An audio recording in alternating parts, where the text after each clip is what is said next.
Well, good morning. Can y'all hear me okay? In the back, great. I'm Randy Wykoff. I'm the Dean of the College of Public Health here at East Tennessee State University. And I'm going to be trying to give some specific details about the health status of our region and to compare it to Tennessee as a whole and to the nation as well. Now, today I'm going to pose and answer two questions, and hopefully by the end of this entire session, not just my presentation, but the panel discussion and the speakers to follow, we'll be able to answer both of these questions. What is the health status of our region, and what can be done about it? All right. Now, for the purpose of today's talk, I'm going to focus on just a very small part of our nation. There's 3,141 counties in the United States, and I'm going to be talking about just the 8 counties of Northeast Tennessee. But if any of you are from Southwest Virginia or Western North Carolina or another part of the country, I can assure you the details of what we're talking about are exactly the same everywhere. You can take what you learn here today back home to Southwest Virginia or Kentucky or North Carolina. But for purposes of today, we had to pick one area. We're going to focus on these 8 counties, the area that we call home. It's a region of incredible natural beauty and remarkable culture and heritage, but it's also a region that faces very significant health challenges. Now, to understand the health challenges of our region, I want to take a step back and talk about the health status of the United States as a whole, because once you understand that, then you can compare our region to Tennessee and Tennessee to the nation. And typically in public health, when we're talking about the health status of a nation, we talk about life expectancy. It's the most basic fundamental measure of health. If you think about it, everything that goes into your life is reflected in life expectancy, right? How old is your mom when she gets pregnant? Does she use nicotine or alcohol or other addictive substances? Are you born in a safe environment? Do you have clean water and abundant food? Can you get an education? Can you get a job? If you get ill or injured, can you get access to health care? All of those things times 310 million make up life expectancy in the United States. And if we went out on the streets of Johnson City and we asked the man on the street to tell us 2 things about life expectancy in the United States, the first thing he would likely tell us is that life expectancy in the United States is now the longest it has ever been. And the man on the street would be right. In 2014, life expectancy in the United States was 79.5 years. A baby born today in the United States is estimated to live almost 80 years. The second thing the man on the street is going to tell us is that life expectancy in the United States is probably the longest in the world. He knows that we spend 50% more per person on healthcare than any other country in the world. He knows we have a healthcare infrastructure that's the envy of the world, but here the man on the street would be wrong. In 2014, the United States ranks behind all of those countries and comes in 33rd in the world. All right, 2.5 dozen other countries do better at this basic measure of health than does the United States. 2.5 dozen other countries where a baby born today is projected to live a longer life than a baby born in our country. And as worrisome as that is, if you look at early death rates across all 50 states, you'll see Tennessee way down there at 43rd. So here we are living in the state that ranks 43rd in the nation that ranks 33rd in the world. Okay? But as worrisome as that is, remember, our region makes up less than 10% of the population of Tennessee. So if we really want to understand the health status of our region as a set of 8 counties, we have to look at something other than Tennessee's statistics. And we've developed a way of looking at statistics here at ETSU that I hope helps put our region into a national context. So what we've done is we've taken all 3,141 counties in America using the county health rankings, all 3,141 counties, and we've laid them out by their premature death rate, their early death rate, from the healthiest county in America all the way to the least healthy county, okay? There's the median county, 50th percentile, has a value of 77.20. Don't worry what the number means. It's actually years of productive life lost before the age of 75 based on 100,000 population. It's just a measure of early death, which of course contributes to life expectancy. Now, because you can see the line is pretty level between the 10th percentile and 90th percentile, I'm going to drop the top and bottom 10% off. And I'm going to change the scale on the left. Now, this is the, if you will, the middle of America. This is the 80% of the typical counties in America. Does that make sense to folks? That's the 10th healthiest county, that's the 10th percent least healthy county. Again, the same average rate. Now what I'm going to do is take all these counties in America. There's Tennessee. Again, remember, we're below the national average. We're 43rd in the nation. And here are our 8 counties that we live in. And what you can see is that 100% of our counties fall in the bottom half of America for life expectancy, and all but one of our counties is below the Tennessee rate. So here we are in a region where our chance of dying young is considerably lower than the state that ranks 43rd in the nation that ranks 33rd in the world. All right? So I started by posing 2 what questions. I suspect most of you now are not asking what, but why. Why should someone born in our region be any more likely to live a shorter life and die younger than someone born in most other states and in dozens of other countries? Why do we have health statistics in our region that are so much less than we could achieve? And I say, we know we could achieve it because other states have, right? Why do we have health statistics in our region that are worse than we could achieve? Well, again, it's helpful to take a step back and ask what we know about why people die young in the nation as a whole. All right? In the New England Journal of Medicine a few years ago, they published an article that identified the 5 factors that cause us to die young. Not the leading causes of death. We know that 2/3 of Americans, 2/3 of us will die of one of 5 causes, right? Cancer, heart disease, stroke, chronic obstructive pulmonary disease, or unintentional injury, accident. 2/3 of us in this room will die of one of those 5 causes. But what are the factors that cause us to get those diseases? That's what this article addressed. 1/3 of it's genetics, what we inherit from our family. A small amount is due to environmental exposures. Another larger amount is due to the conditions in which we live. That leaves 2 wedges in the pie. People are often surprised to learn that the smaller wedge is healthcare. What this means is that if all Americans had access to the very best healthcare, which they do not, we would reduce our early death rate by about 1/10. Now that's really important, and we have to figure out a way of doing that. But the big item here, of course, is behavior, the things we do ourselves. Right? This is what the New England Journal says we're dying from as a nation. So it's reasonable to ask, okay, what do we know about these factors for our region? Right? Which of these is causing us to die young more than Tennessee and causing Tennessee to die young more than the rest of the nation? That's the real question. What about genetics? Now you may think, well, that's kind of a weird thing to ask. But you know, there's at least a theoretical reason for it. If you look at the distribution of Scots-Irish in America, for example, we have a clustering here. And maybe there's something about being Scots-Irish that causes us to die young. I hope not. But there's at least one piece of information that suggests that's not true. Bess Brown Cooper, who some of you may have heard of, was born in Sullivan County in 1896, graduated from ETSU in 1916. For 18 months, she was the world's oldest living person and one of only 8 people ever known to reach the age of 116, which proves absolutely nothing except to suggest that maybe it's not genetics that's causing us to die young in our region. Well, maybe it's healthcare. My apologies to our colleagues, but maybe our healthcare in this region is not very good, and that's causing us to die younger than the rest of Tennessee. All right? Well, every year the county health rankings rank all 95 counties in Tennessee, and one of the areas they use is clinical care. And the top 5 counties in the state include our 2 flagship counties here. So if we're among the best counties in the state for clinical care, that's probably not the reason why we're dying young in our region. Okay? What about behaviors? Well, the Centers for Disease Control tell us what these behaviors are, the behaviors that cause us to die young. It'll come as no surprise to any of you that tobacco is number 1, followed by obesity. And then the numbers drop off pretty quickly: alcohol, infectious diseases, pollutants, motor vehicles, self-explanatory, firearms, self-explanatory, sexual behaviors that leads to AIDS and other diseases, and illicit drug use. These are the things the CDC says we're dying from. Well, let's just take a look at a couple of them and ask whether our region might be, our poor health status in our region might be attributed to this. Well, tobacco, if you look at smoking nationwide, there's Tennessee all the way down there at 46. Almost a quarter of our adults continue to smoke.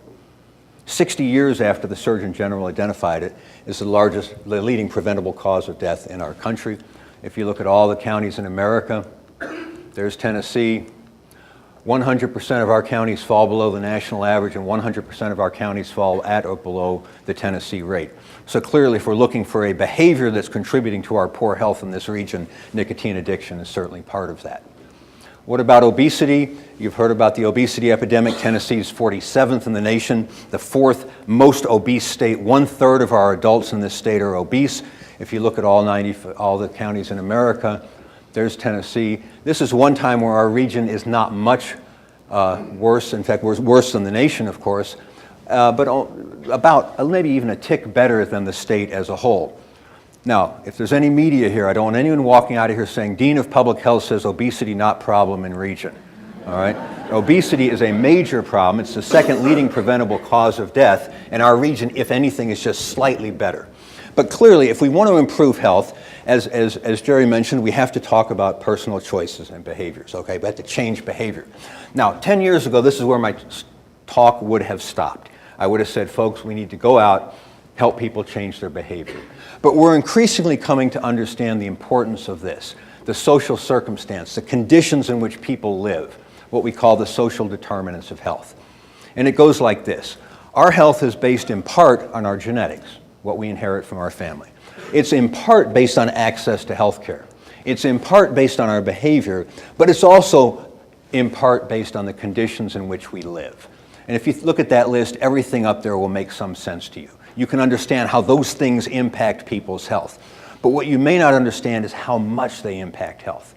So I'm just going to talk about two of them. The first one being income, poverty. How does poverty impact health? Well, here's children living in poverty. There's Tennessee down there with over 1/4 of our children living below the poverty line. All right? If you look at all the counties in the nation, there's Tennessee. All but one of our counties are worse than Tennessee overall. This should matter to us for two reasons. One, it matters because poverty is very tightly bound to health care, to health outcome, okay? I could show you a lot of slides. I'm just going to show you one. This says, what's your chance of dying before the age of 65 if you're rich or if you're poor in America? And what you can see, if you use a relative risk of 1 for the rich, a poor American is 3 times more likely to die before the age of 65 as a rich American. In our country today, something as basic as life expectancy is so dramatically impacted by health, by income, okay, by poverty. The second reason this matters to us in this region is that there's evidence that in our country, the gap between rich and poor is widening over time. This is information from the Census Bureau. It looks at the poorest 1/5 of Americans and the richest 1/5. And without going into details, what it shows is that from 1971 to 2011, the actual buying power of the poorest 1/5 of Americans went up by 8.5%. During the same time, the richest Americans went up by 51%, so the gap widened by 39%. And why do I tell you this? I tell you this for this reason. If you believe, as I do, that poverty is tied to health, what this means is that parts of the country with more poor people are going to see a widening economic gap and therefore a widening health gap over time. And what that means to us who care about improving health is that we've got to have economic development, we've got to create jobs in the region, because that's really going to be essential to changing the health status of the region. The only other one I want to show you is education, in part because that's the business I'm in and it pays my salary. If you look at high school graduation, this is one time where Tennessee's actually above the national average. Think about this. In 2005, Tennessee ranked 49th in the nation for high school graduation. Now we're above the national average. That's pretty impressive. And that also tells you that everything I show you up here can change. All right? Nothing about this is unchangeable. But if we look at, now I have to change to some college, but that's just the data that I have. It's very comparable. So there's Tennessee, slightly better than the national average. And here's the counties in our region. 3/4 of our counties fall below the national average. All but one of our counties falls below the Tennessee average. This should matter to us for two reasons. One, education is linked to health. I could show you a lot of slides. I'll just show you one. This is how many more years you're going to live by age 25 based on your educational achievement. Men, women, high school dropout, high school graduate, some college, college graduate. All right? The difference is years, 5 to 7 years. If you know someone who's in high school today and they're thinking of dropping out, you can tell them on average, if they graduate from a 4-year institution, their life expectancy on average goes up 5 to 7 years and their lifetime income is over $1 million increased. It's a good investment to get an education. But it also should matter to us for this reason, and that is, just as with income, there's evidence to suggest that there's a gap, the widening gap between educated and uneducated places in the country. This is a simple chart that looks at high school sophomores and says how many of them will have a college degree in 10 years. Well, if their parents are professional, 3/4 of them will have a college degree in 10 years. If their parents are high school dropouts, less than 6%. A 12-fold difference. What that means is that parts of the country that have lower rates of educational achievement will see a widening gap in health and education, and therefore a widening gap in health. And what that means for those of us who care about health is if we want to improve health in this region, we've got to get more kids through high school and more kids through university. We've got to get a better educated workforce. All right? So I could talk about a lot of other things on this chart. I'm not going to right now. It all comes down to this next chart, okay? If we want to improve health in our region, or if we want to improve health in the United States, we have to focus on 3 things. Yes, we have to make sure people have access to affordable quality health care, including preventive services.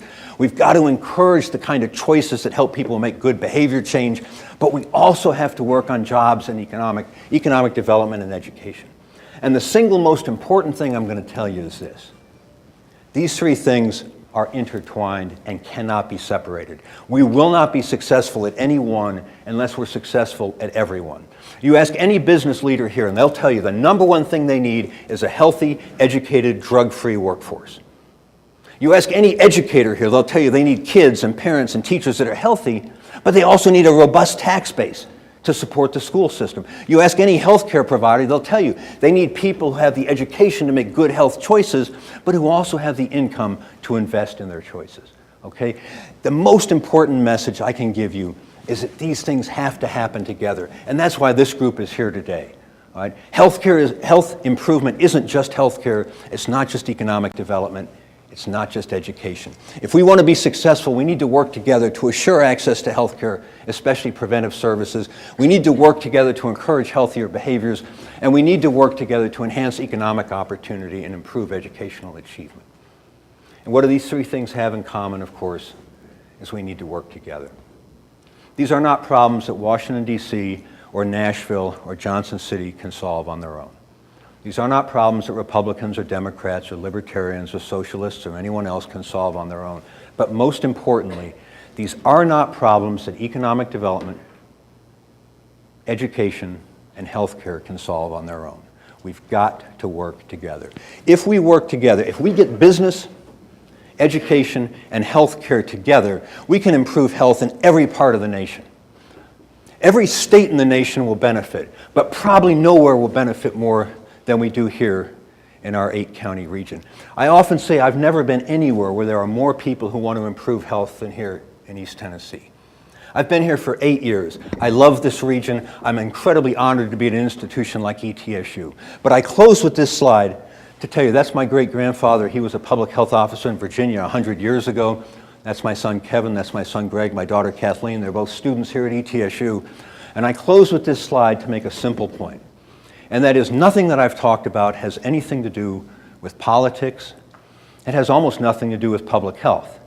It's really about whether or not we, as the leaders of this community, can make the kind of decisions that we need to make to give our children and our grandchildren a region that is as healthy as it is beautiful. I'm incredibly honored to be a part of this panel here today. I think what we're doing today is exactly the way to move forward. We've got to have educators, business leaders, and healthcare together at one place at one time. So, excuse me, that's my presentation. Thanks.